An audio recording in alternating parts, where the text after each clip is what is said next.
La Universidad Estatal a Distancia, la Escuela de Ciencias Sociales y Humanidades, la Cátedra de Trabajo Social y Observatorio Latinoamericano sobre Hola, Trata tía y Mari, Tráfico de está bien, Personas, ahorita que salga. agradecemos si pueden por favor silenciar los micrófonos. Gracias. Les dan la más cordial bienvenida a la mesa especializada Acciones de las Organizaciones No Gubernamentales. La metodología será la siguiente. Cada una de nuestras invitadas cuenta con 20 minutos para su exposición. Posteriormente, contaremos con un periodo de preguntas, por lo que pedimos a las personas que nos acompañan que compartan sus consultas en el chat de Zoom y de las redes sociales. El equipo las recopilará y las plantearemos a las personas expertas. Iniciaremos esta mesa con la señora Karina Diánderas de CHS Alternativo de Perú. Karina Diándera Solís es psicóloga clínica de la Universidad Femenina del Sagrado Corazón de Perú, máster en género y construcción de la paz creada por mandato de la Universidad de las Naciones Unidas. Egresada de la maestría de psicología comunitaria de la Pontificia Universidad Católica del Perú. Conciliadora extrajudicial y perita para la valoración del daño psíquico, especialista en temas de género, mujeres, derechos humanos,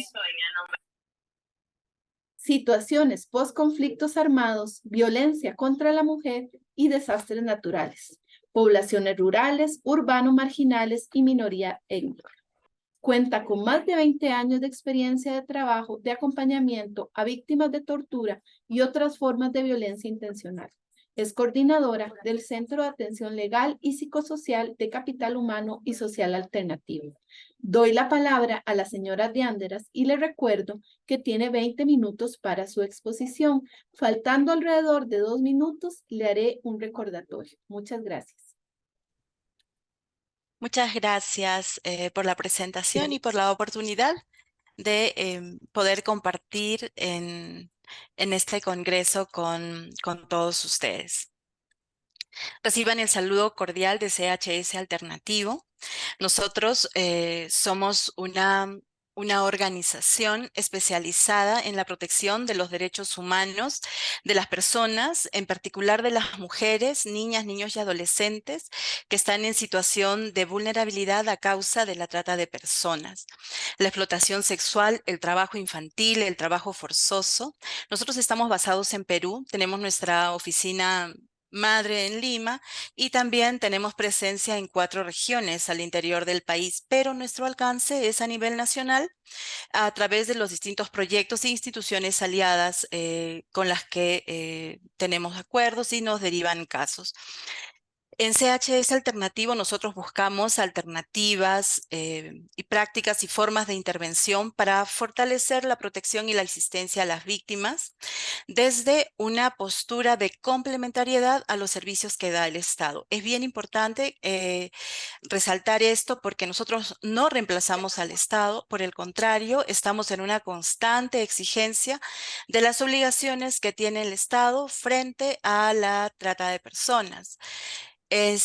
Nosotros implementamos nuestro trabajo a través de líneas de intervención que se articulan y complementan entre sí para que podamos realizar un trabajo integral frente a este grave delito de la trata de personas y los delitos conexos.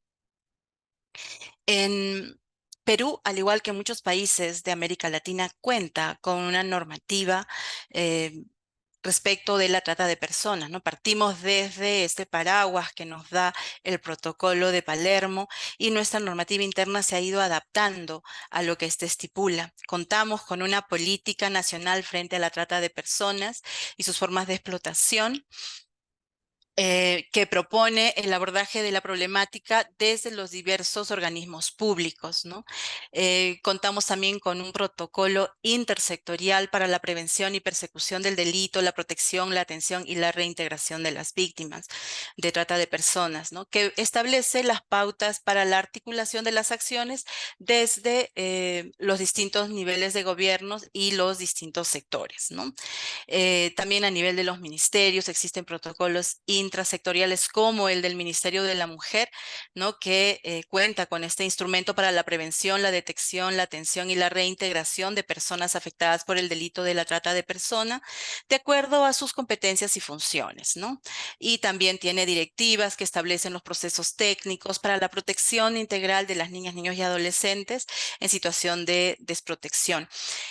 En fin, puedo mencionar cada una de ellas, pero bueno, tenemos directivas, leyes, decretos, ¿no? Que marcan qué es lo que se debe hacer. Sin embargo, ¿no? A pesar de la existencia de esta normativa, como país, nosotros enfrentamos la dificultad en la implementación de las acciones, ¿no? En muchos casos, estas normas no garantizan la atención de calidad a las víctimas. Em, Tampoco que ésta sea inmediata y en muchos casos no es la más adecuada, ¿no? Tampoco en ocasiones garantizan la buena atención y la reintegración de las víctimas, ¿no?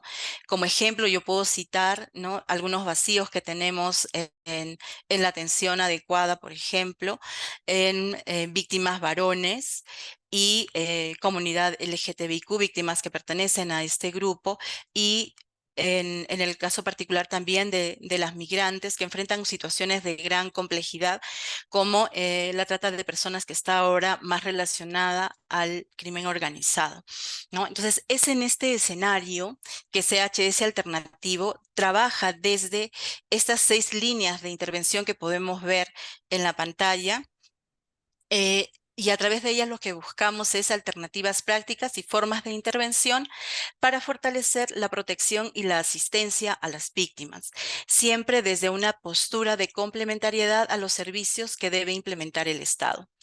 Estos no son campos aislados o independientes, sino que se articulan y se complementan entre sí, como les mencionaba, para que podamos tener un trabajo integral frente a la trata de personas y los delitos conexos. Vamos a mirar así como rápidamente cada uno de ellos, dado que tenemos limitaciones en el tiempo. Respecto a la asistencia y orientación a las víctimas y sus familiares, CHS Alternativo brinda orientación y asistencia legal y psicológica a las víctimas de trata a través del Centro de Atención y Orientación Legal y Psicosocial, que en sus siglas cortas le denominamos el CALP. Aquí nosotros cumplimos un rol articulador entre las instituciones públicas y privadas con el fin de poder responder a las necesidades, los intereses y las motivaciones de las víctimas y sus familiares. Nosotros trabajamos de manera directa con las víctimas, partimos de una evaluación de necesidades y se elabora un plan de intervención individual con miras a la reintegración de las víctimas. Para su implementación se busca siempre articular con el Estado y también con el sector privado, ¿no? Cabe resaltar que en el caso de las víctimas que están en acogimiento residencial bajo la tutela del Estado, ¿no? El plan que CHS Alternativo elabora se tiene que cruzar con el que ha elaborado el Estado, ¿no?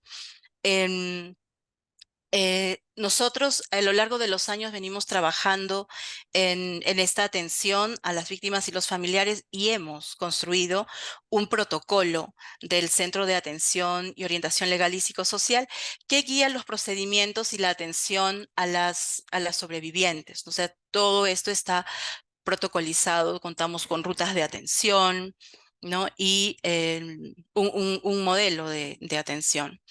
Y también desde hace algunos años venimos implementando un modelo de reintegración al que llamamos Fortaleciendo la Reintegración, que ha sido puesto en práctica y validado en con diferentes grupos en distintas partes del país.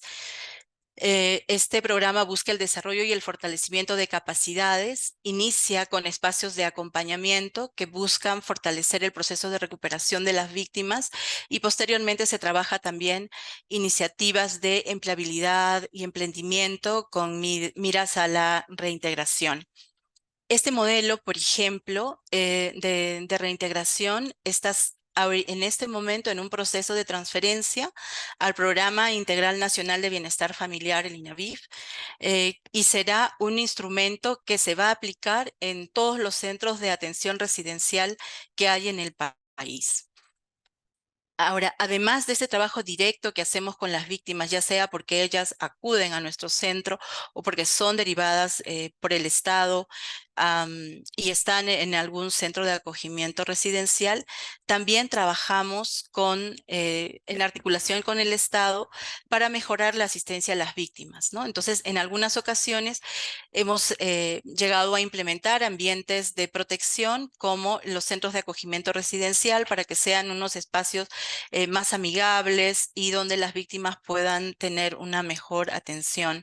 Y también las salas de acogida de las fiscalías especializadas de trata de personas. Muy relacionado a este tema de la atención a las víctimas, nosotros trabajamos una línea de asistencia técnica. Nosotros desplegamos todo un proceso de capacitación y fortalecimiento a operadores públicos y funcionarios del Estado. Este fortalecimiento de capacidades involucra procesos de capacitación que buscan la especialización y el abordaje de la trata de personas y los delitos conexos, ¿no? A operadores de justicia, ¿no? Y también a proveedores de servicios sociales, desde aquellos que trabajan en la primera línea de atención, en este contacto directo con las víctimas, ¿no? Hasta los tomadores de decisión, ¿no? Siempre buscando que las víctimas sean atendidas de una mejor manera y reciban servicios de calidad.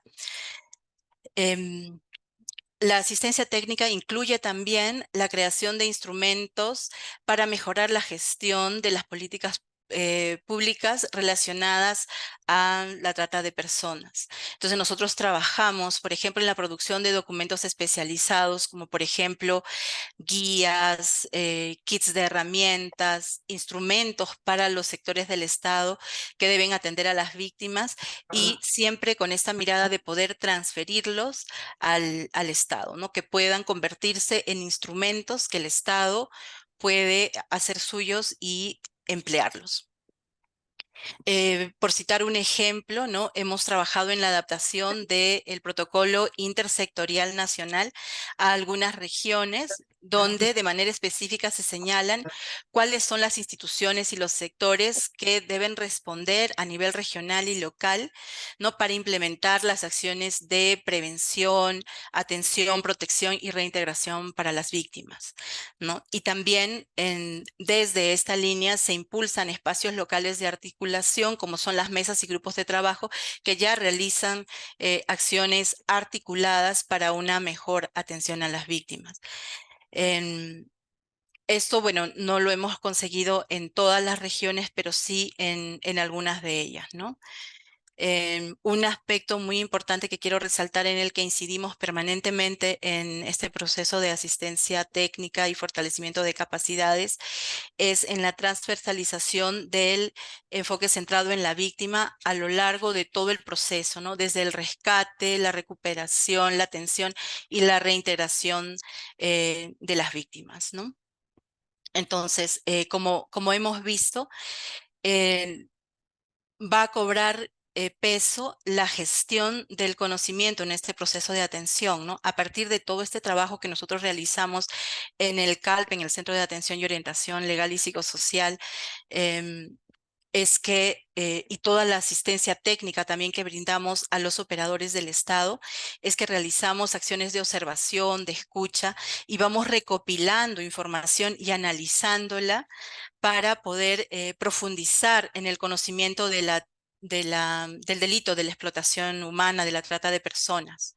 Y esto nos permite plantear nuevas y más adecuadas estrategias de prevención, de protección y de reintegración para las víctimas de este grave delito, ¿no? Em, es así que desde esta línea, las acciones de CHS alternativo van a estar siempre basadas en la evidencia, ¿no? Vamos dando cuenta a partir de esto de la forma en que el delito de la trata de personas se va modificando, qué cosas van cambiando, cómo se modifican las rutas de la trata y todas las particularidades, ¿no? del delito. Nosotros contamos con un vasto repositorio de publicaciones, de más de 200 publicaciones, entre las que cuentan investigaciones, estudios, documentos técnicos, guías que han sido publicados en alianza, algunos de ellos con el Estado, y también material de difusión y sensibilización a los que todos y todas pueden acceder a través de nuestra página web. Estos son documentos que pueden ser descargados.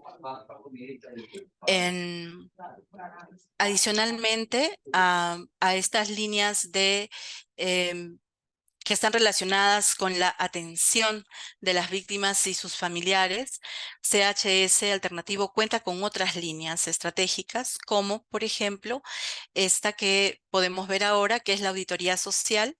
Con ella nosotros buscamos fomentar una opinión pública con una visión crítica de los problemas que vamos identificando y que queremos contribuir a solucionar, ¿no? A través de la implementación permanente de distintas estrategias de comunicación. Nosotros promovemos estrategias de incidencia dirigidas a las autoridades y tomadores de decisión para que podamos impulsar las políticas públicas que puedan ser eficaces y sostenibles, ¿no? Porque nos encontramos siempre con que este es un talón de Aquiles, ¿no? Eh, por citar ejemplos, como una práctica constante, nosotros realizamos estos informes alternativos, ¿no? De manera anual, en los que se da cuenta del balance de las acciones del Estado en la lucha contra la trata de personas. El último informe alternativo que hemos elaborado se centra en los avances en la implementación de la política pública de la trata de personas, contra la trata de personas, ¿no? Y esta es una práctica que se ha fortalecido, debo mencionar, también gracias a la relación que tenemos con la Defensoría del Pueblo, ¿no? Que en una alianza de cooperación con CHS se solicita la información a los distintos sectores del Estado y niveles de gobierno, ¿no? Entonces nosotros les presentamos estos avances con lo que el Estado responde desde los distintos niveles de gobierno y hacemos preguntas sobre lo que vemos que no está avanzando, ¿no? Señora Como Dianderas, le faltan 4 minutos. Bien, Gracias. como organización de sociedad civil también damos cuenta de lo que nosotros hacemos, ¿no? A través de estas memorias anuales y impulsamos la veeduría Mirada Ciudadana, que es un observatorio ciudadano contra la trata de personas y tráfico ilícito de migrantes y personas desaparecidas, ¿no? La comunicación estratégica un área también muy importante porque fomentamos la opinión pública con una visión crítica de los problemas que identificamos y se hace a través de distintas acciones de comunicación, ¿no? En este último tiempo, por ejemplo, estamos en estos días haciendo incidencia en esta exigencia para que el ministro del Interior pueda acudir al Congreso a rendir cuentas sobre lo que están haciendo en la lucha contra la trata de personas. Esta es una información que que ellos deberían brindar una vez al año. Sin embargo, hace 8 años no se está haciendo. Entonces, estamos en una fuerte campaña para poder conseguir esto, ¿no? Finalmente, CHS Alternativo establece alianzas estratégicas y convenios con distintas organizaciones estatales y también privadas de sociedad civil. Participamos en espacios nacionales, regionales y locales, pero también a nivel de América Latina y el Caribe y otros a nivel internacional, ¿no? Para que podamos establecer sinergias con otras organizaciones con quienes tenemos objetivos comunes y acciones similares para poder hacer fuerza en el trabajo de lucha contra la trata de personas, ¿no? Entonces, es de esta manera como CHS Alternativo implementa acciones de manera incansable, ¿no? Para impulsar y exigir la respuesta del Estado frente a la trata de personas, dado que al ser este un delito, es el Estado quien tiene que responder frente a la trata, ¿no? Eh, Gracias, espero no haber excedido el tiempo. Le agradecemos a Karina Diánderas sus aportes para este congreso. A continuación, nos acompaña Saray Miranda del Colegio Frontera Sur de México. Ella es licenciada en Economía por la Universidad Autónoma del Estado de México, maestra en Ciencias Sociales con especialidad en Desarrollo Municipal por el Colegio Mexiquense y doctora en Estudios de Población por el Colegio de México. En el año 2017 ganó la beca a las mujeres en Ciencias Sociales de la Academia Mexicana de Ciencias, SNI Nivel 1. Ha sido profesora de asignatura en la UAMEX, realizó estancias de investigación en la Universidad de Buenos Aires y en la Universidad Complutense de Madrid. Fue investigadora invitada en modalidad postdoctoral en el Instituto de Investigaciones Gino Germani de la Universidad de Buenos Aires. Actualmente es investigadora cátedra CONACYT adscrita a ECOSUR, al proyecto 435, Violencias de Género y Desigualdad en el Sureste de México. Ha sido consultora independiente para ONU Mujeres México en varios proyectos relacionados con la violencia y la desigualdad de las mujeres y las niñas. Además de sus trabajos en género, niñez, trabajo infantil, violencia y mercados de trabajo. Doy la palabra a la señora Saray Miranda. Le recuerdo que tiene 20 minutos para su exposición y que alrededor de unos 4 minutos previo le estaré informando. Gracias. Sí, muchas gracias a quienes organizaron este espacio tan noble donde podemos compartir nuestras experiencias y nuestras investigaciones. Yo les traje un caso que hice en una investigación y que no era una investigación propia sobre trata, era un trabajo sobre trabajo infantil, pero en el transcurso de la investigación me di cuenta de ciertas líneas medio invisibles entre algunos procesos de incorporación del trabajo de los niños y las niñas y su intersección con la trata. Entonces, bueno, yo les quiero contar que estoy en el estado de Chiapas, que es el último estado al sur de México y es el estado fronterizo con Centroamérica, con Guatemala, con Belice, El Salvador, todo Centroamérica, ¿no? Y bueno, sí pueden ver mi presentación, ¿verdad?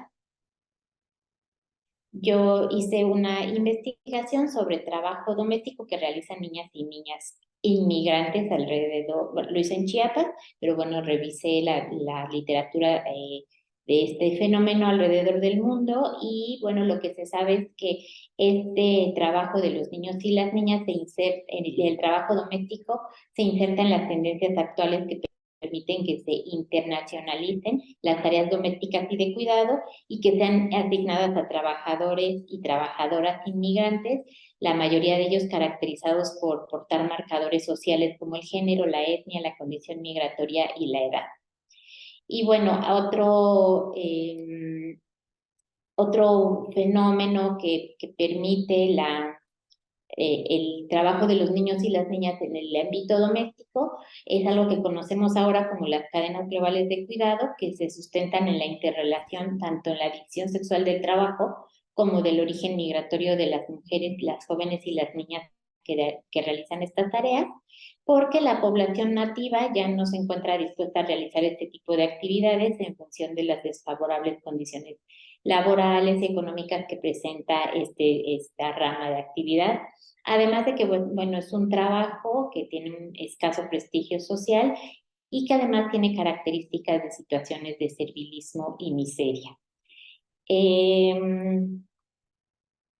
Bueno, hay una relación importante entre el trabajo doméstico y migración, porque este modelo de servidumbre está basado en el binomio superioridad y inferioridad entre grupos raciales específicos, y este binomio de superioridad inferioridad se está renovando a la luz de este modelo económico neoliberal globalizado y por lo tanto del aumento de los flujos migratorios.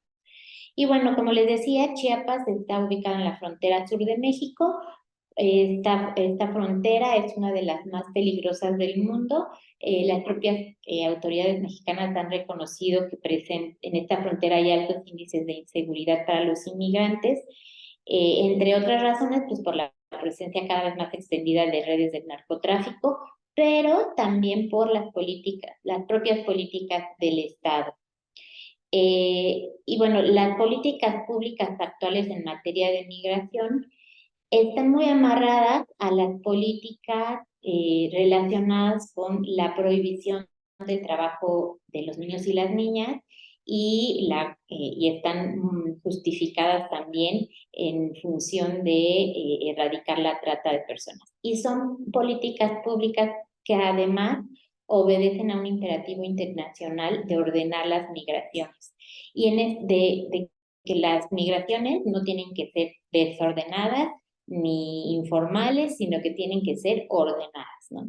Y en ese sentido, pues se inyectan recursos en las fronteras para impedir el paso de migrantes no regulares. En el caso de México, a partir del 2014 se implantó el programa Frontera Sur, con lo que se incrementó la inversión en infraestructura que limita el tránsito de personas. Es decir, por ejemplo, se pusieron vallas eléctricas o pompicos, estas protecciones, ¿no? En las fronteras para acceder a los trenes o para acceder a los caminos. Y el resultado, pues, de esto ha sido un incremento de la hostilidad y para pasar y un abrumador aumento en las detenciones de migrantes y su criminalización, ¿no? Y bueno, en medio de esta preocupación de ordenar la migración, está también la preocupación de las políticas prohibitivas de tolerancia cero con escasa protección a niños, niñas y adolescentes que deciden ejercer su derecho a la movilidad. Con ello, pues aumentan las posibilidades de presencia de grupos de delincuencia organizada, traficantes de personas y tratantes, en la medida en que el Estado solo se dedica a prohibir sin proteger y sin tener otras políticas públicas más integrales, pues se da pie a un mercado, digamos, alternativo y que tiene que ver con los traficantes de personas y los tratantes.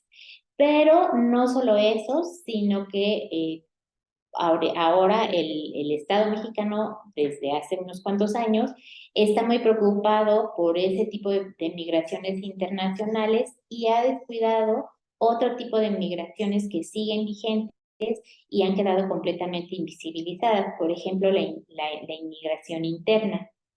Entonces, por ejemplo, en el estado de Chiapas, si pueden ver ustedes este mapa, está la región fronteriza y más o menos por donde está mi cursor está la región de los Altos de Chiapas. Todo el estado es un estado que tiene los más altos índices de pobreza y en todo México hay 5 municipios que están en una situación de pobreza extrema y que son los que, digamos, encabezan la lista. Y de esos 5 municipios, 2 están en Chiapas y 2 están en la región de los Altos de Chiapas, que es uno que se llama Chanal y otro que se llama San Juan Can. Y estos tienen 98% de población en pobreza y 97 o 98% de población indígena, y es decir, que se identifica como hablante o que pertenece a algún grupo indígena. Entonces, lo que vemos ahí es que la pobreza tiene una característica racial, ¿no? Y bueno, en esta zona de los Altos de Chiapas, que son montañas, han llegado, como ahora, digamos, los flujos migratorios se han diversificado, llegan migrantes de todo el mundo, de Centroamérica, de Asia, de Haití, bueno, hasta de Ucrania, que están en guerra, ¿no? Llegan distintas nacionalidades para cambiar la ruta migratoria, porque por aquí no es una ruta migratoria internacional tradicional, pero siguen coexistiendo con las migraciones internas de todas esas personas que no encuentran en sus comunidades de origen rural los servicios y el empleo y el consumo de bienes básicos no llegan a sus comunidades. Entonces tienen que llegar a las ciudades centrales, que en este caso son San Cristóbal de las Casas y Tuxtla Gutiérrez, pues a satisfacer esas necesidades. Y entre eso, pues los niños y las niñas migran, que son indígenas además, migran para convertirse o llegar a ser trabajadores del hogar, ¿no? Y entonces, bueno, tenemos en esta ciudad esta región de los Altos, que en su mayoría es población que habla tzotzil y celtal, que cuenta con indicadores ligados a la constante reproducción generacional de la pobreza y la marginalidad, con condiciones de vida marcadas por la escasez de la tierra, la persistencia del latifundio, el minifundismo extremo y la dificultad de los jóvenes, en especial de las mujeres jóvenes, para acceder a una parcela o a trabajo asalariado, que si bien no son fenómenos nuevos, se han agravado desde los 80 con la desestructuración de la economía campesina y la apuesta del Estado a la dinámica global del capitalismo por la vía neoliberal, y que además son migraciones que en el contexto de esa migración internacional que es prohibitiva, que se supone que tiene que ser ordenada y que además está viéndose incrementada por la crisis mundial, pues están quedando estas migraciones invisibilizadas, ¿no? Y bueno, estas mujeres y niñas de las comunidades rurales, pues en las últimas 2 décadas atraviesan por una crisis que profundiza su subordinación de género, etnia, clase y edad, y las coloca como reproductoras permanentes de mano de obra barata que nutre a los centros urbanos mediante la migración rural-urbana en condiciones de intensa precariedad y consideradas como una forma moderna de esclavitud.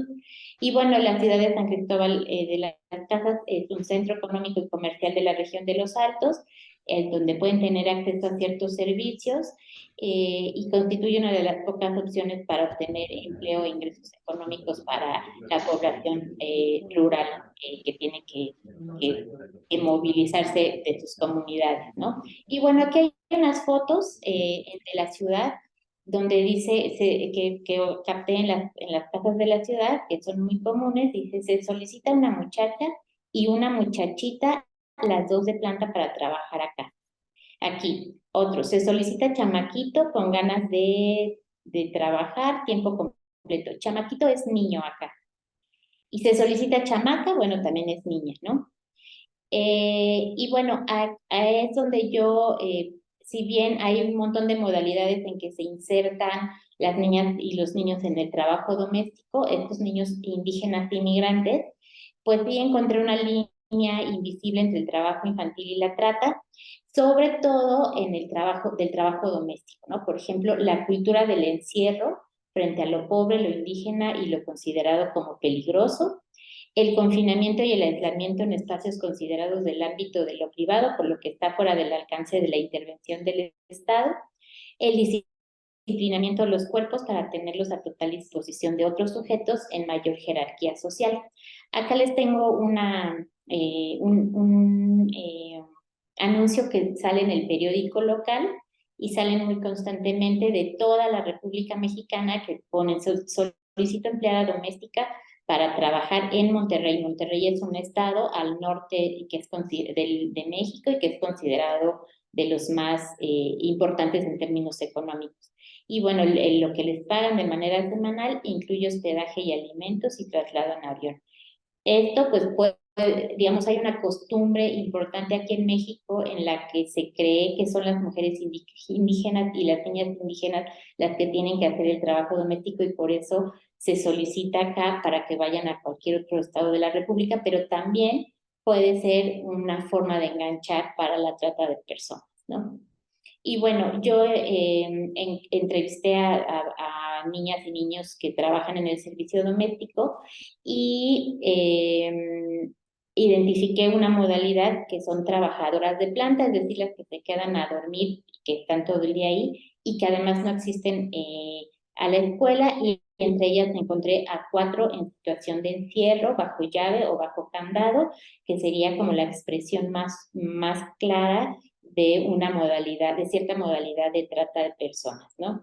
Y bueno, esta es una situación y es un ejemplo claro de cuerpos en completa disposición en manos de otros, y en este caso el encierro se puede analizar como un poder disciplinario que implica mantener cuerpos racializados y empobrecidos, sometidos a espacios y actividades estrictamente reguladas y vigiladas, es decir, es la aplicación en términos Foucaultianos de la microfísica del poder. En esta modalidad de trabajo, de incorporación al trabajo, en donde están encerradas bajo llave o bajo candado, pues hay una regulación estricta de sus experiencias como sujetos sociales, se les imponen reglas y horarios minuciosos y se les inspecciona en todo momento. Y bueno, les quiero leer nada más por las limitaciones del tiempo, un relato de una empleadora de las que tienen a la trabajadora doméstica, que además es una niña, encerrada bajo llave, ¿no? Y cuando yo le pregunté sobre esta situación, me dijo, mire, yo trabajo, no puedo cuidar a mi mamá. Todos en la familia trabajamos. Bueno, mis 2 hijos estudian y por más que quiera una, no se puede abarcar todo. Por eso tengo a esta niña, así me ayuda con mi mamá y yo le ayudo a sus padres porque es una responsabilidad. Es muy joven, pero eso sí tiene el permiso de su papá. Cualquier cosa o emergencia yo la llevo de regreso o le aviso para que vengan por ella. Yo digo, si estas niñas ya no van a la escuela, no tienen nada en su pueblo y yo necesito ayuda y ellas también, así nos ayudamos entre todos. Y aquí está muy bien y está segura. Es necesario decirle cómo hacer las cosas. A veces no muy entiende, a veces no muy las hace como a mi mamá le gustan, pero ahí va. La ponemos con llave porque mire, hay varias razones. Usted sabe que últimamente ya no es como antes. Ahora las cosas están muy difíciles, ya no se sabe. Es peligroso meter a cualquier persona a la casa. Y pues ella está como quien dice en la edad de la punzada. No queremos que nos desfalque y se vaya con algún chamaco de esos vaguitos, ¿verdad? Y bueno, mi mamá ya es grande, tiene su carácter y le gusta saber todo lo que hace la muchacha. Y como ya se ha sabido de casos de robos o de que dejan entrar a sus amantes o qué sé yo, para que les ayuden a robar, mejor con la llave. Entonces, bueno, este testimonio nos habla de ciertas contradicciones y de cierta normalización del encierro y la disposición del tiempo, del cuerpo y de las actividades de una persona frente a otra en desigualdad, en una jerarquía de desigualdad, ¿no?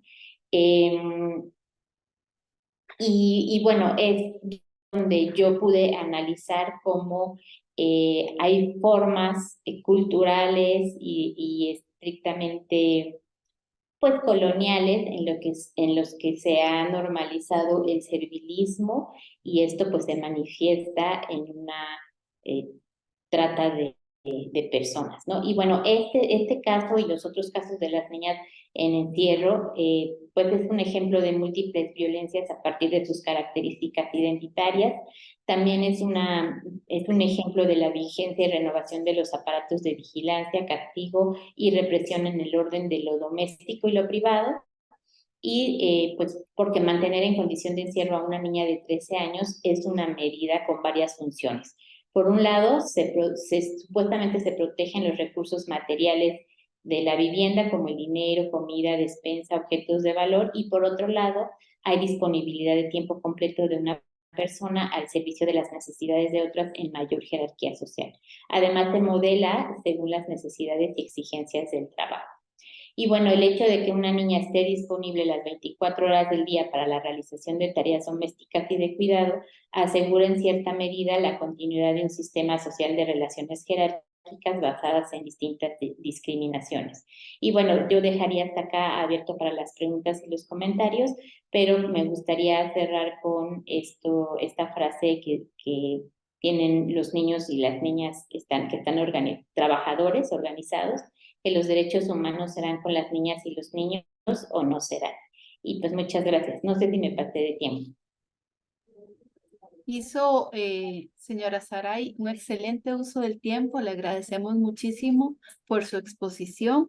Si quisiera en este momento indicar que la señora Sonia Sánchez, que nos iba a acompañar, exponente argentina por una situación personal, no nos va a poder acompañar el día de hoy, pero le agradecemos de igual manera su disposición y sus aportes.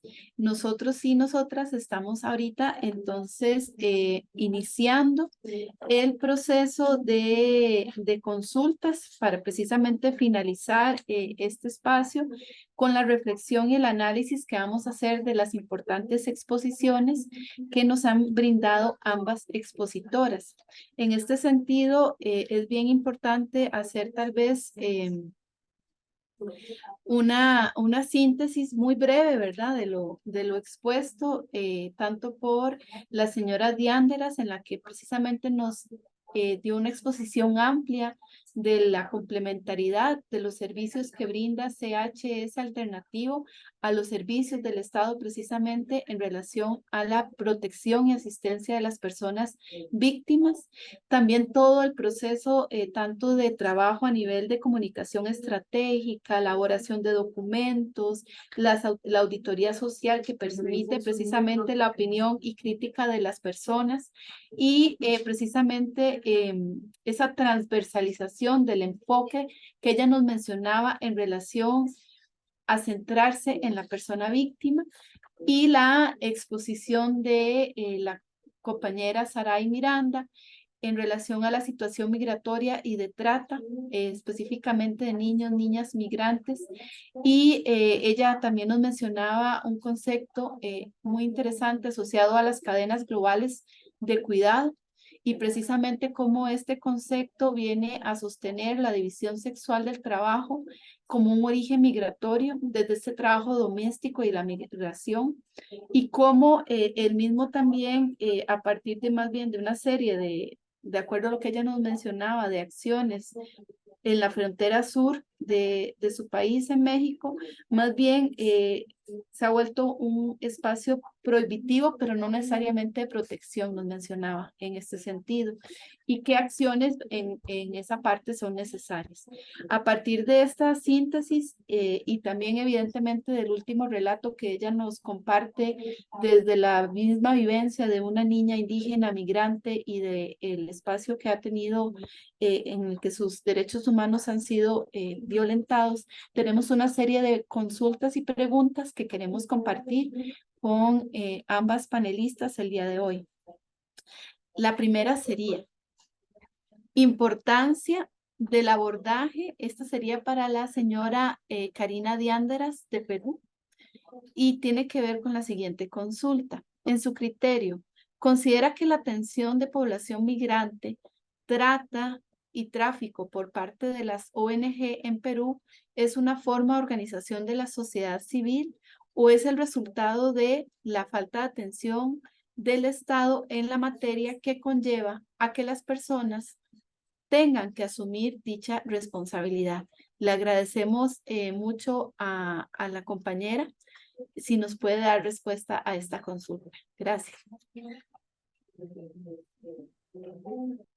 Gracias por la pregunta. Como comentaba, la población migrante enfrenta una situación bastante crítica en el país porque nuestra normativa no está adaptada a, a ellos, ¿no? Entonces, los servicios que se prestan no están adaptados a ellos, ¿no? Por ejemplo, una de las cosas importantes que nosotros trabajamos respecto de la atención en salud, ¿no? Nosotros tenemos un programa, el SIS, el Sistema Integral de Salud, al que puede acceder la población peruana que vive en situación de pobreza extrema. En el caso de las migrantes, las pueden atender de manera urgente e inmediata la primera vez, pero esta no va a ser una atención sostenible. Entonces, los servicios del Estado están limitados. Entonces, claro, hay una alternativa desde ONGs que con el apoyo de la cooperación internacional se intenta organizar el trabajo de atención a las víctimas migrantes que son eh, objeto de trata de personas, pero hay la necesidad de que este sea un trabajo articulado y que el Estado pueda ir asumiendo también esta responsabilidad porque son víctimas de trata. Entonces, y creo debemos trabajar en esa exigencia, ¿no? Porque el, las políticas, bueno, cierre de fronteras, eh, la primera opción que surge cuando se rescata a una víctima es retornarla a su país. Y hay que preguntarle, o sea, al ser víctima de trata, tiene el derecho de desear quedarse en el país y él y debería ser acogida y protegida en el país, ¿no? Sin embargo, las condiciones desde el Estado no necesariamente se adaptan o se adecúan a la realidad de la población migrante. Hay intentos, ¿no? En el protocolo intrasectorial del Ministerio de la Mujer, por ejemplo, ha incluido servicios para las víctimas migrantes, pero no los que son necesarios, no es suficiente. Muchas gracias. Otra consulta que surge y en otras mesas se ha hablado del fenómeno precisamente de que muchos tratantes extranjeros buscan mujeres, niñas y niños, perdón, de pueblos originarios por sus fenotipos. ¿Este fenómeno usted considera que se ha presentado en Perú de igual manera? Sí, una de las cosas que nosotros siempre decimos es que no existe un perfil, ¿no? De víctima de trata. La víctima de trata puede ser cualquier persona, pero sí por las distintas condiciones de vulnerabilidad que enfrentan las poblaciones originarias, ¿no? Situación de pobreza, poco acceso a la educación, em, dificultades de acceso al trabajo, ¿no? O sea, son lugares además en los que viven que son en territorios extensos donde no existen los servicios del Estado, las pone en una mayor condición de vulnerabilidad y que lo vemos desde la interseccionalidad también, ¿no? Donde son objeto de trata de personas y más en estos lugares donde no hay presencia del Estado, ¿no? Entonces, si algo sucede, ¿a quién reportas? ¿Quién responde? ¿No? Eso hace que sea muy, muy difícil, ¿no? Una de las cosas que en este último tiempo hemos visto en nuestro país, en una zona andina, precisamente en Cusco, donde estoy ahora, es el tráfico de niños, ¿no? La venta de bebés. Y son bebés aparentemente de mujeres eh, que pertenecen que provienen de comunidades indígenas, personas que de escasos recursos económicos, ¿no? Entonces son estas condiciones de vulnerabilidad las que se están aprovechando para cometer estos delitos, ¿no? Muchas gracias. Una consulta también que surge es ¿con cuáles países mantienen alianzas y estrategias para la atención de la trata de personas? Bien, nosotros tenemos alianzas, como les mencionaba, con redes, ¿no? Que están conformadas por organizaciones de distintos países de América Latina, ¿no? Colombia, Venezuela, Ecuador, em, México, Argentina, ¿no? Con quienes tenemos comunicación y em, procuramos a través de las redes em, poder realizar acciones respecto de la trata de personas, ¿no? Pero básicamente están orientadas a em, poder hacer sinergias, ¿no? Tener intercambios. Nosotros somos una ONG, como les mencionaba, basados en Perú.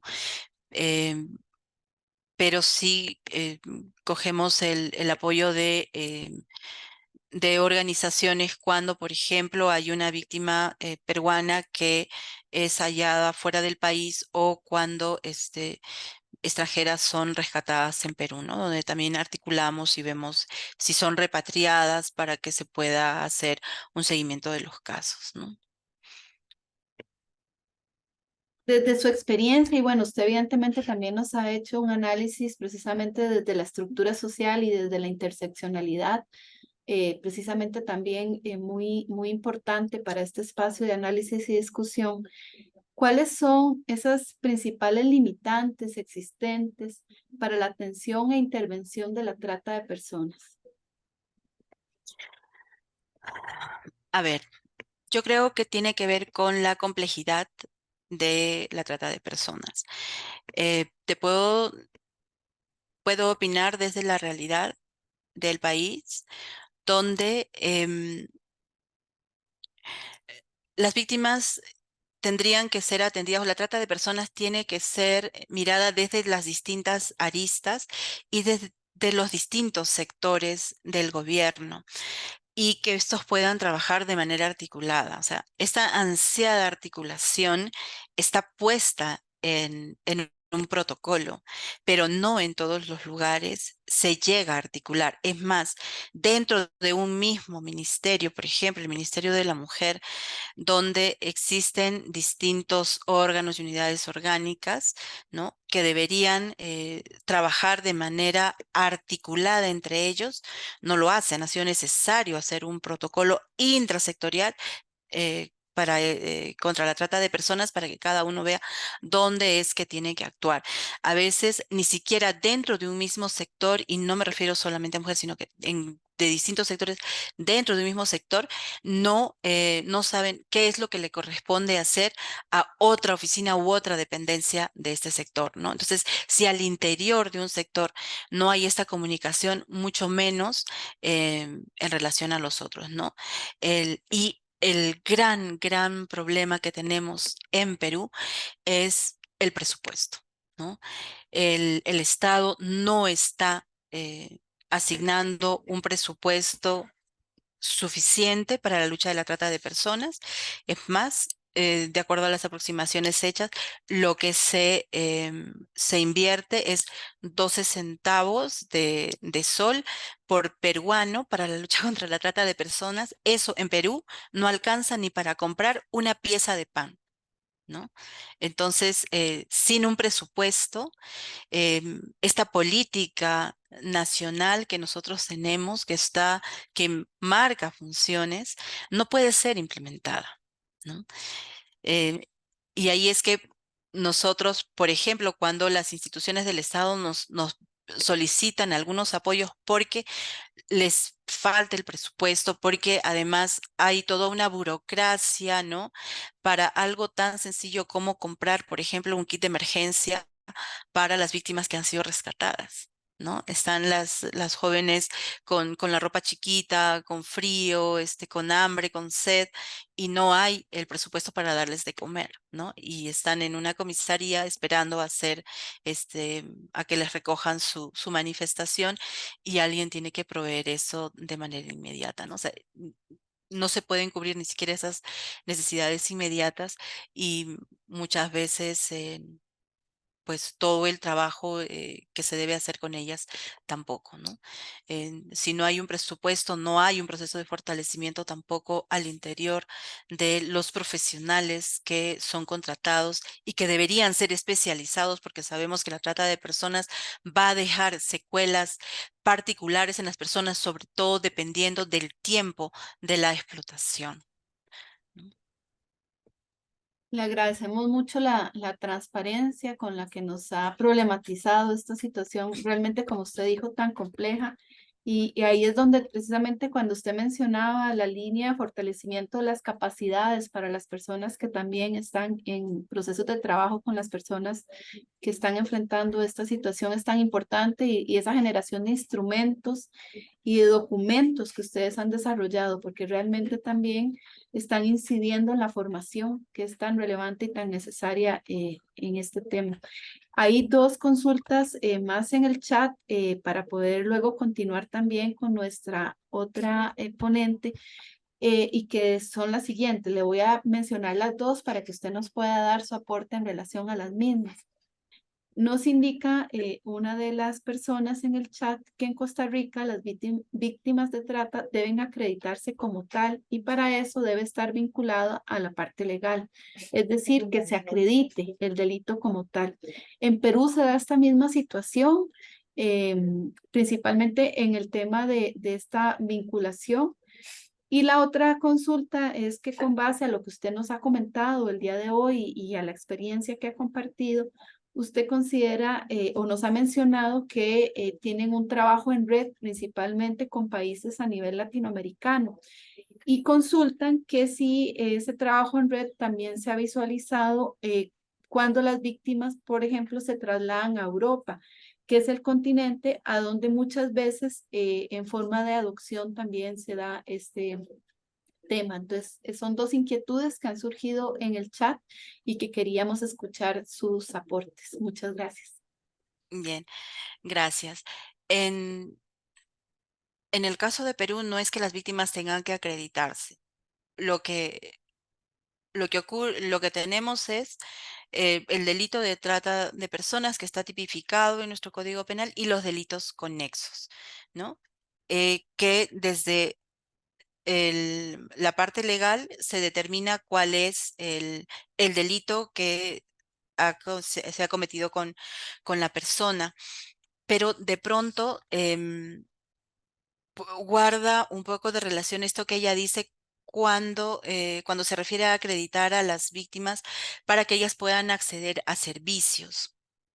¿No? El hecho de que una víctima sea de trata de personas, sí debería desplegar una determinada ruta de atención y acceso a servicios. Lo que se cuida mucho es esto de no etiquetar a la persona por un tema de revictimización y además la estigmatización a las víctimas, ¿no? Pero existe, por ejemplo, un programa orientado a la reintegración que tiene que ver con el acceso a la educación. Perú tiene una instancia que brinda becas a las personas que viven en situación de pobreza, ¿no? Y que dentro de los distintos programas de becas que tienen existen las becas especiales y una de ellas es la beca albergue, ¿no? Que es para todas las personas que han estado en algún centro de acogimiento residencial que pueden acceder a esta oportunidad educativa donde les cubren la educación superior técnica o universitaria, ¿no? No es porque sea víctima de trata de personas, sino por el hecho de haber estado en un centro especializado, ¿no? Y ahí sí viene la falencia porque las personas que no han sido acogidas en un centro residencial no han sido declaradas en situación de desprotección por el Estado, sino que regresan a sus familias porque la familia no ha estado involucrada, ¿no? Entonces están en un acogimiento familiar, no tienen esta constancia de haber ingresado o egresado de estos centros de acogimiento residencial, por lo tanto, no pueden acceder a estas becas, ¿no? Y lo mismo ocurre con las víctimas adultas que no van a un CAR, ¿no? Y, y ahí viene esta falencia, ¿no? Sí, de pronto la acreditación puede ser que abra puertas, pero también, al menos en Perú, hay mucha estigmatización a las víctimas de trata de personas por la naturalización del delito, ¿no? ap- tenemos avances, o sea, ya hablamos de trata de personas, ya se hablan de los delitos conexos, ya los operadores del Estado la reconocen, ¿no? Pero todavía nos falta mucho pan por rebanar en ese sentido, ¿no? Ahora, respecto a las redes, eh, sí, nosotros tenemos comunicación con organizaciones de otros países, también en Europa, ¿no? Con los que de acuerdo a la necesidad que nos pueda surgir, realizamos un intercambio y consulta, ¿no? Para apoyarnos. Igual ellos nos consultan. Hace poco, por ejemplo, tuvimos los datos de una ciudadana española que estaba aparentemente desaparecida y que podría estar en Perú. Entonces, también ahí ayudamos a que se puedan conectar con las autoridades y realizar el proceso de denuncia, ¿no? O sea, siempre resaltamos esto, ¿no? Nuestro trabajo no es independiente, no, es siempre de exigencia al Estado para que el Estado sea que responda, ¿no? Y nosotros igual trabajamos, claro, con organizaciones internacionales, pero también con el Ministerio de Relaciones Exteriores de Perú para que se comunique con nuestros consulados en los países en Europa donde podrían algunos peruanos estar sufriendo alguna situación de explotación humana.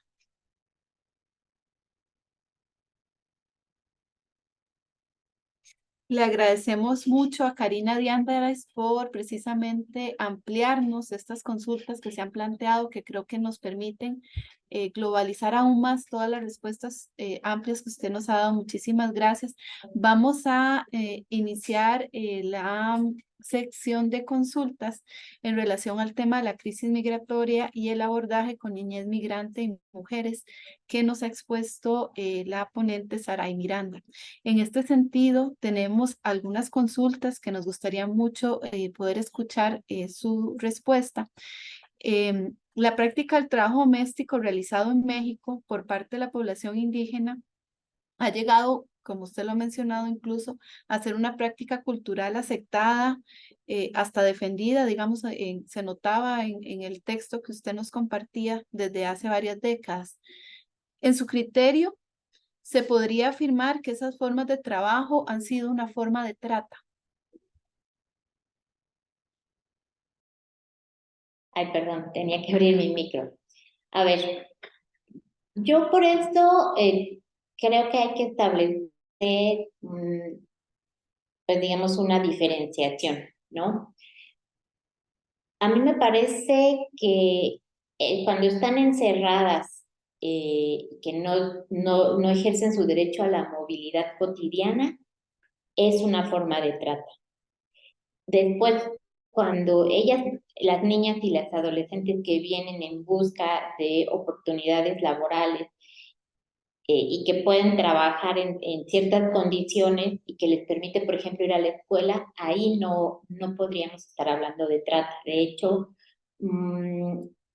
yo entrevisté casos, que no fueron 2 o 3, fueron bastantes, en las que jóvenes indígenas tuvieron acceso a la educación universitaria porque pudieron salir de sus comunidades donde el Estado no responde por el derecho a la educación, vinieron a la ciudad desde su comunidad, trabajaron como empleadas domésticas, trabajadoras del hogar de medio tiempo y en la tarde iban a la escuela y así, con un montón de pesares, pues, porque tenían que ahorrar, porque tenían que mandar dinero a sus comunidades, porque tenían que cuidarse, porque tenían que, bueno, un montón de estrategias de supervivencia y lograron estudiar una carrera universitaria, ¿no? Lo que, digamos, sin el trabajo desde 9, 10 años, no hubieran podido acceder a la educación, ¿no? Pero en el caso de quienes están encerradas bajo llave, sin posibilidad de movilización, incluso cuando sus padres están de acuerdo, pues sí es una forma de trata, ¿no? Lo que sí podemos establecer es que todo el trabajo doméstico, incluyendo el que realizan los niños y las niñas, es un trabajo con características de servidumbre y en muchos de los casos puede considerarse como un trabajo forzoso. Le agradecemos mucho la respuesta y usted hablaba en algún momento en su exposición precisamente acerca de esta definición del cuerpo y de los cuerpos racializados, empobrecidos y sometidos. Y esa normalización de ese concepto del cuerpo desde este enfoque, no sé si usted nos quisiera ampliar un poco en relación a este tema. Sí, bueno, es importante aclararles, a lo mejor no lo dije en la exposición, que esta es una investigación situada, es decir, en un contexto particular, geográfico, cultural, histórico particular, ¿no? Entonces, en este contexto, el proceso colonizador fue muy arrasador, digamos, se dio una diferencia muy fuerte entre indígenas y no indígenas, y las personas indígenas siempre estuvieron al servicio de los no indígenas, ¿no? En este modelo de servidumbre, en algunos casos de esclavitud, ¿no? De trabajo forzoso, y que ese modelo de colonización sigue vigente con nuevas formas, ¿no? Ese proceso, ese modelo colonial, aunque el Estado ha hecho, por ejemplo, el reparto agrario, deshizo los latifundios, se supone que los deshizo, pero hay otras maneras de que los propietarios de siempre se hagan de las tierras y de los grandes pedazos de tierra, pues, y concentraciones de tierra, pero el Estado, pues, logró el reparto agrario, por ejemplo.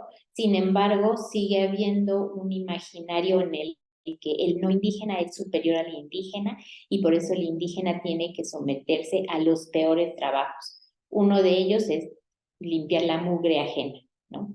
Y después, cuando, digamos, esta cuestión, este marcador en un cuerpo como un fenotipo indígena, como un fenotipo moreno, bajito, indígena, pues, que no habla claramente, no quiero decir correctamente porque no lo es, el castellano, que su primera lengua es una lengua indígena, digamos, tiene todo este marcador asociado al origen étnico, se le intersectan otros marcadores como el género, como ser mujer, o como la edad, como ser niña, o como la condición migratoria, como venir de una comunidad o venir de Centroamérica. Entonces, esto hace una suerte de juego muy complejo en el que esos cuerpos están más vulnerables a estar disponibles frente a otros cuerpos que por lo regular son blancos, son mestizos o son blanco-mestizos, ¿no? Entonces, bueno, esa, digamos, fue una de mis hipótesis centrales y mi pregunta de investigación de cómo sigue vigente esta diferenciación jerárquica de los cuerpos y en ese sentido como estos cuerpos que en donde se interseccionan todas las categorías de desventaja, pues están, pues si no destinados, pero sí tienen un nicho de mercado de trabajo en los peores trabajos. Por ejemplo, aquí quienes recogen la basura son indígenas, ¿no? Quienes separan la basura son indígenas. Que, digamos, todos los trabajos con menos em, prestaciones y, digamos, los trabajos más denotados por quienes no son, digamos, por el grueso de la población, siempre son realizados por indígenas, ¿no? Igualmente el trabajo doméstico. Muchas gracias también por la ampliación, ¿verdad? De precisamente el enfoque, también el que usted desarrolló este proceso de investigación, yo creo que nos hace aún más claro la interseccionalidad y también el análisis que usted nos presenta asociado a este concepto del cuerpo. En este sentido, ¿usted considera que se podría señalar que la trata de personas por servidumbre doméstica se da en mayor nivel a mujeres, digamos, partiendo de esta investigación situada que usted realizó por el ligamen en relación a la asignación del género asociado al trabajo, a los cuidados, a esta concepción patriarcal también en ese sentido? ¿Usted qué considera al respecto? Sí, sí es, digamos, en su mayoría justo porque en esta combinación de marcadores de desigualdad, el género, pues es bien importante. Es decir, las mujeres nos enseñan desde muy chicas que tenemos que ejercer tareas domésticas y de cuidado. Y lo mismo pasa en las comunidades rurales, las niñas aprenden lo que nosotros, creo que en Centroamérica también existen las tortillas de maíz, o sea, las mujeres hacen tortillas, hacen lo que tiene que ver con la comida, y desde muy chicas lo aprenden. Pero eso no significa que estén excluidos los niños hombres, porque yo en la investigación también encontré niños hombres, pero la característica es que son indígenas, y el ser indígena está asociado a características femeninas, es decir, de sumisión, de obediencia, y entonces por eso hay también niños desde muy cortas edades, 8 o 9 años, que se insertan en hogares de familias mestizas o blanco-mestizas para realizar trabajos domésticos. Incluso conocí adultos indígenas que ya llevan un buen tiempo siendo los trabajadores domésticos de ciertas familias y las familias por ser indígenas les pegan. Es decir, se toman el derecho de supuestamente educarlos y moldearlos, y no porque sean hombres con fuerza física y eso, se salvan de estos malos tratos y de estas dinámicas de abuso de poder, ¿no? O sea, también existen los hombres. Lo que les quiero decir es que la intersección de estos marcadores no, digamos, a veces lo define, tiene más peso un marcador y a veces tiene más peso otro marcador, ¿no? En el caso de los hombres que se insertan en el trabajo doméstico desde muy chicos, pues el peso el que está definiendo ahí es el ser indígena. En el caso de las mujeres es el ser indígena y ser mujeres y ser niñas, ¿no? Sí, es muy claro, ¿verdad? En la presentación que usted hace, precisamente los temas que usted retoma acerca de la raza, el género, la clase, la edad, y ahora esa explicación que usted nos amplía en el sentido de cómo priva uno más que el otro en algunas ocasiones, pero que igual está muy interseccionado en este enfoque también colonial, ¿verdad? Y de ese cuerpo que usted mencionaba, racializado. Son conceptos que también usted nos aporta, ¿verdad? En esta ponencia y que yo creo que nos permiten visualizar la estructura, ¿verdad? Que está haciendo que permanezca esta situación también. Así que realmente es muy interesante. Nos consultan en este sentido.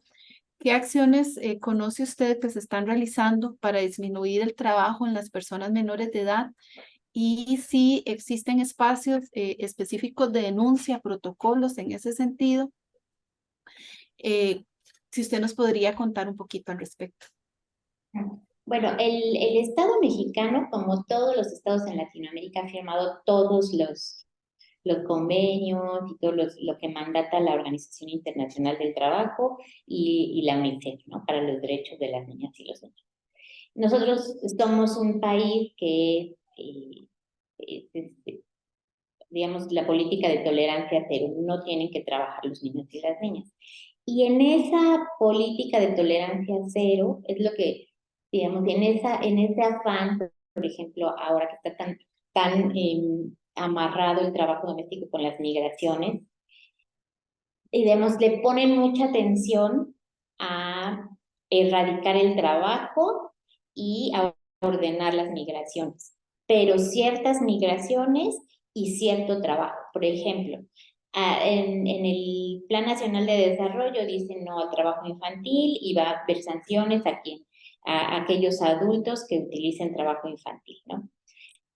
Pero, por ejemplo, luego eso llega a nivel nacional y luego eso llega a nivel estatal, que en algunos países son los departamentos, y después llega a nivel municipal, que son los que ponen en práctica todas esas, digamos, programas, ¿no? Y entonces los municipios tienen algunos programas. Por ejemplo, hay un programa que se extendió en México que se llama No des moneda, apadrina un niño, ¿no? Y entonces es como para concientizar a la población de que los niños que están en la calle no les den viviendo o vendiendo o haciendo alguna actividad, no se les den moneda, sino que mejor se done esta cantidad para que el Estado los recoja de donde están y otra vez los encierre, ¿no? Acá nosotros tenemos el Sistema Integral de la Familia y el desarrollo del Sistema Integral de la Familia, que es el DIF, y tiene ciertos albergues, ¿no? Para tener niños y niñas. Pero, por ejemplo, en algunos estados del país hay padres, estos padres que tienen escasos recursos con marcadores de pobreza muy altos y muy graves, que venden chicles en la calle, dulcitos, y tienen a sus niños al lado. Y entonces las autoridades municipales hacen sus revisiones en la calle y dicen, no, pues estos dos adultos son tratantes porque tienen explotando aquí a los niños y las niñas. Y entonces los separan, a los padres los llevan a la cárcel y a los niños los dejan en un albergue del Estado. Y digamos, a eso se limita la intervención del Estado, ¿no? Y nosotros, bueno, la literatura especializada habla de estas acciones como acciones que son parte de políticas de limpieza social. Es decir, quitar a los vendedores ambulantes que afean las calles, sobre todo de los centros históricos y de los centros urbanos, para que no se vean y no molesten al transeúnte en los lugares turísticos, a los turistas, pero no se toca a todos aquellos niños y niñas que trabajan en lugares como los hogares, que son considerados del ámbito de lo privado, o en las fincas donde están adentro y tampoco no hay un finquero, no hay un empresario de la agroindustria que esté en la cárcel, pero sí hay padres, digamos, madre y padre, muy empobrecidos que tienen estas actividades de supervivencia, que están en la cárcel acusados de trata de niños y niñas, ¿no? De trata laboral. Entonces, la política prohibitiva y la política que quiere regular las migraciones y estas políticas que son realmente muy cuadradas en ese sentido, lo que generan es que no se proteja a ciertos niños y niñas que trabajan en condiciones que son muy graves. Nada más en el hecho de que estén en el espacio de lo privado, pues salen de la vista de lo público y no se sabe si les están pegando, si a las niñas las están abusando, si comen, si tienen descanso. Entonces, el Estado lo que hace es prohibir y busca erradicar, pero no proteger, ¿no? Y ese es un problema en la medida en que no se solucionen los problemas de fondo que dan pie a que los niños y las niñas busquen un trabajo. Y los problemas de fondo tienen que ver con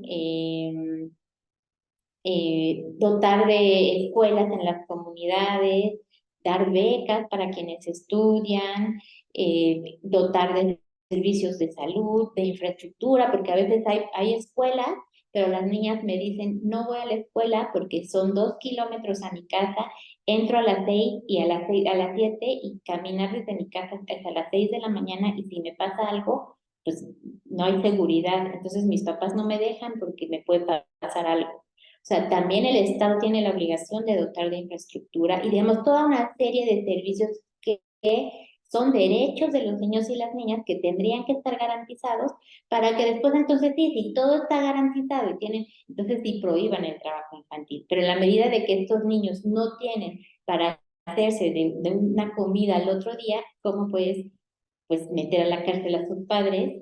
Y eso se llama estigmatización y criminalización de la pobreza. Y en esta línea, ¿existe en su país una ley específica, digamos, en el tema de la educación pública y que sea de acceso obligatorio para los niños, las niñas y adolescentes? ¿Y qué institución vela precisamente por ese tema? Porque, digamos, para tener como esa visión global de lo que usted nos está comentando en este momento. Pues la Secretaría de Educación Pública y bueno, en la Constitución mexicana la educación debe ser laica, gratuita y obligatoria y el Estado tiene la obligación de dotar de esos servicios, pero digamos en estas crisis recurrentes en las que ha pasado no solo México, sino toda América Latina,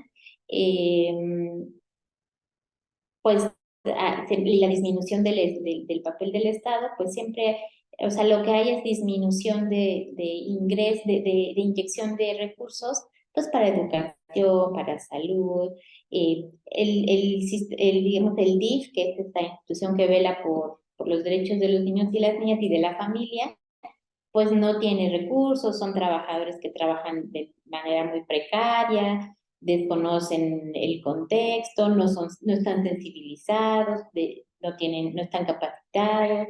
Digamos, es una serie de situaciones que profundizan el problema pero que en el fondo está la disminución del Estado y del papel del Estado. Bueno, les agradecemos de verdad muchísimo a ambas ponentes porque también nos han permitido un análisis estructural de las diversas situaciones que han planteado el día de hoy, que creo que compartimos en diferentes latitudes presentes también en esta mesa y ha sido realmente muy enriquecedor el espacio para poder conocer estos espacios, pero también como ustedes lo han indicado, para poder analizar retos y desafíos importantes que tenemos, ¿verdad? Desde el rol de los estados, desde el rol de la sociedad civil y cómo todos y todas aportamos y podemos aportar en este sentido. Agradecerles de verdad muchísimo. de parte de la Universidad Estatal a Distancia, la Escuela de Ciencias Sociales y Humanidades, la Cátedra de Trabajo Social y el Observatorio Latinoamericano sobre Trata de Personas y Tráfico Ilícito de Migrantes, les agradecemos a nuestras invitadas, Karina Diánderas y Saray Miranda, y también a la señora Sonia Sánchez, que les comentaba no nos pudo acompañar, por su importante aporte a esta actividad. Se les estará enviando de forma digital un certificado de agradecimiento por su ponencia y aportes.